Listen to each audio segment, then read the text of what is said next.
त्रिभाषा सूत्रानुसार पहिलीपासून हिंदी शिकवण्याच्या सरकारच्या धोरणाविरोधात दोन्ही ठाकरेंकडून वेगवेगळ्या मोर्चाची घोषणा. मात्र दोन वेगवेगळे मोर्चे काढण्याऐवजी एकच मोर्चा काढण्याबाबत दोन्ही पक्षामध्ये हालचाली. मनसेचा मोर्चा आता 6:05 जुलैला होणार. 6 जुलैला आषाढी एकादशी असल्यानं 6:05 जुलैला सकाळी 10 वाजता मोर्चा काढण्याचा राज ठाकरे यांचा निर्णय. पहिलीपासून हिंदी विषयाची सक्ती करू नये, मातृभाषा ही शिक्षणाची भाषा असावी, शरद पवारांची भूमिका. तर ठाकरे बंधू बोलतायत ते काही चुकीचं नाही, शरद पवारांचं वक्तव्य. त्रिभाषा सूत्र विरोधी समन्वय समितीचा 7 जुलैला आझाद मैदानवर मोर्चा. मोर्चाला उद्धव ठाकरे उपस्थित राहणार. हुतात्म्यांना अभिवादन करून मोर्चाला सुरुवात.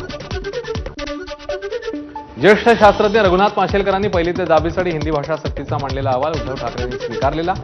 मंत्री उदय सामंत यांचा दावा. मातृभाषेचं प्रेम 3 वर्षांपूर्वी का नव्हतं, सामंत यांचा सवाल. ठाकरेंच्या शिवसेनेचे नेते भास्कर जाधव यांचा आणखी एक स्टेटस. बिना शिकायत और बिना निंदा की एक दिन बिता कर तो देखी अशा आशयाची पोस्ट. भास्कर जाधवांच्या मनात चाललंय तरी काय असा सवाल. स्टेटसचा चुकीचा अर्थ काढू नये, आपण आधीपासूनच सुविचार स्टेटसला ठेवतो. भास्कर जाधवांची प्रतिक्रिया. तर आपण स्पष्ट बोलल्यानं चर्चा होतात, भास्कर जाधवांचं वक्तव्य. अनधिकृत भोंग्यांबाबत कोणत्याही नेत्यांची दादागिरी चालणार नाही, अजित पवारांनी दिलेल्या तंबीनंतर भाजप नेते किरीट सोमय्या यांचं वक्तव्य. अदिती तटकरे रायगडमधल्या जनतेच्या मनातल्या पालकमंत्री. माजी आमदार अनिकेत तटकरेंचं विधान. तर पालकमंत्री पदावरून राष्ट्रवादी आग्रही असल्याचं स्पष्ट. त्यामुळे शिवसेना राष्ट्रवादीत पुन्हा एकदा वाद होण्याची शक्यता. राजकीय मतभेदांमुळे रायगड जिल्ह्याला पालकमंत्रीपद मिळालेलं नाही, मंत्री अदिती तटकरेंनी व्यक्त केली खतखत. रायगडच्या पालकमंत्रीपदाचं नाट्य पुन्हा एकदा रंगण्याची शक्यता. रायगडच्या पालकमंत्रीपदावर मंत्री भरत गोगावले यांचंच नाव कोरलंय. कोणी कितीही वल्गना केल्या तरी पालकमंत्री भरत गोगावले यांना संधी मिळण्याची सर्वांची इच्छा.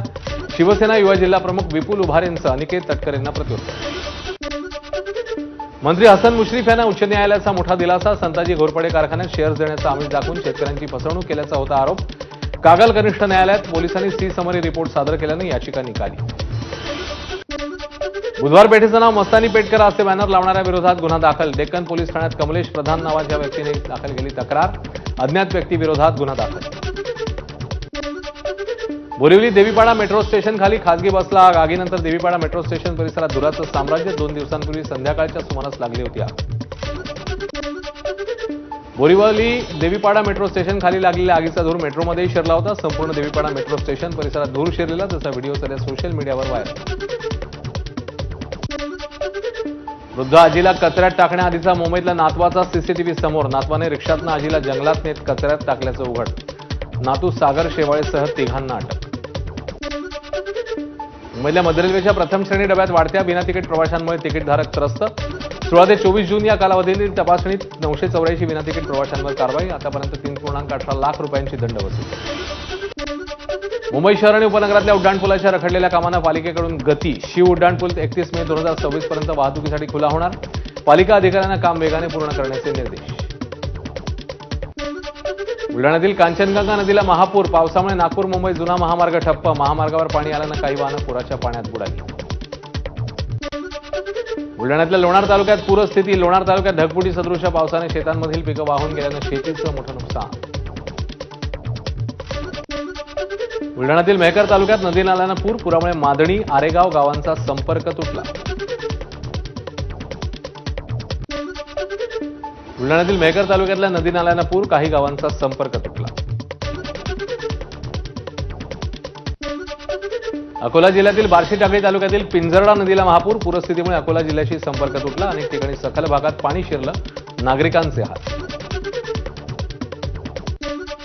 आज सलग दुसऱ्या दिवशी अकोला जिल्ह्यात जोरदार पावसाची हजेरी. अकोल्यातल्या अनेक ठिकाणी पाणी साचल्याचं चित्र. पावसामुळे पिकांना नवसंजीवनी मिळाल्याची शेतकऱ्यांची प्रतिक्रिया. पातूर तालुक्यातील मळसूर गावात पावसाचा थैमान. विश्वामित्र नदीवरील प्रकल्प ओव्हरफ्लो झाल्यानं गावात पाणी. शेतात साचलेल्या पाण्यामुळे पिकांचं मोठं नुकसान. पावसामुळे अकोला ते नागपूरकडे जाणाऱ्या राष्ट्रीय महामार्ग क्रमांक 6 वर पाणी साचलं. त्यामुळे वाहनधारकांना वाहनं चालवताना मोठा त्रास सहन करावा लागतो. अकोल्यातील नवीन जिल्हाधिकारी कार्यालयाच्या बांधकाम दर्जाची पहिल्याच मोठ्या पावसात पोलखोल. जिल्हाधिकाऱ्यांचा कक्ष असलेल्या 3ऱ्या मजल्यावर गळती. नांदेडच्या हिमायतनगर तालुक्यात झालेल्या मुसळधार पावसामुळे अंगणवाडीत पाणी शिरलं. गुडघाभर पाणी साचल्यानं विद्यार्थ्यांना सुट्टी. नांदेडमध्ये मध्यरात्रीपासून दमदार पावसाची हजेरी. पावसामुळे पैनगंगा नदीच्या पाणी पातळीत वाढ. जोरदार पावसामुळे सहस्त्रकुंड धबधबा प्रवाहित. वर्ध्याच्या डिगडोह 3 शाळकरी विद्यार्थी पुराच्या पाण्यामध्ये अडकले. 3ही विद्यार्थ्यांना पुरातून सुरक्षित बाहेर काढलं.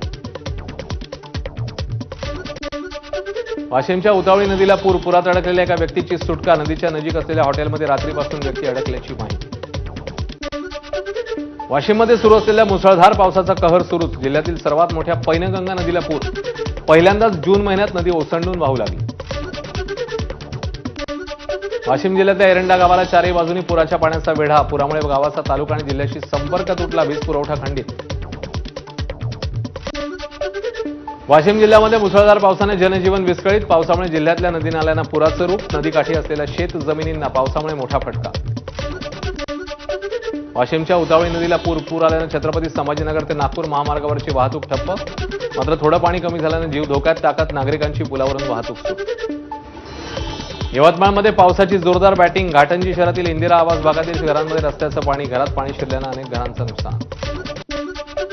यवतमाळमध्ये झालेल्या जोरदार पावसानं शेतांना तळ्यांचं स्वरूप. लागवड केलेल्या शेत पिकांचं नुकसान.